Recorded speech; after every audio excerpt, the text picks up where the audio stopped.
நல்லா சாஃப்டான வெள்ளைச்சோளம் ஆப்பம் எப்படி செய்கிறதுன்னு பார்க்கலாம். இதுக்கு 1 கப் அளவுக்கு பச்சரிசி எடுத்துக்கோங்க, 3/4 கப்பு வெள்ளைச்சோளம், 1/4 கப் அளவுக்கு உளுந்து, 1/4 டீஸ்பூன் வெந்தயம். இது எல்லாத்தையும் தண்ணி ஊற்றி ஒரு 6 மணி நேரம் ஊற வச்சுக்கோங்க. இப்போ 6 மணி நேரம் ஊறினதுக்கப்புறமா நல்லா கழுவிட்டு மிக்சியிலோ இல்லை கிரைண்டர்லையோ சேர்த்துக்கோங்க. அரைக்கும் போதே அதுக்கு தேவையான உப்பும் சேர்த்து அரைச்சிக்கோங்க. நைஸாக அரைக்கணும் ஆப்பத்துக்கு. இப்போ இதை வேறு ஒரு பாத்திரத்தில் மாற்றிட்டு நல்லா கைட்டை கரைச்சி இந்த மாவை புளிக்க விட்டுருங்க. இது சம்டைம்ஸ் ஒரு 5லேருந்து 6 மணி நேரத்துலேயே புளிச்சு வந்துடும். நீங்கள் அதனால் மாவை கரைச்சதுக்கப்புறமா ஒரு 2 மணி நேரத்துக்கு ஒருக்கா செக் பண்ணிக்கோங்க.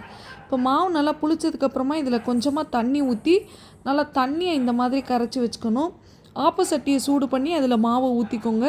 இதை சுற்றி விட்டு லைட்டாக எண்ணெய் விட்டு மூடி வச்சுருங்க. உங்களுக்கு நல்லா வெந்து வந்துடும். இப்போ வெந்ததுக்கப்புறமா எடுத்து நீங்கள் சர்வ் பண்ணலாம்.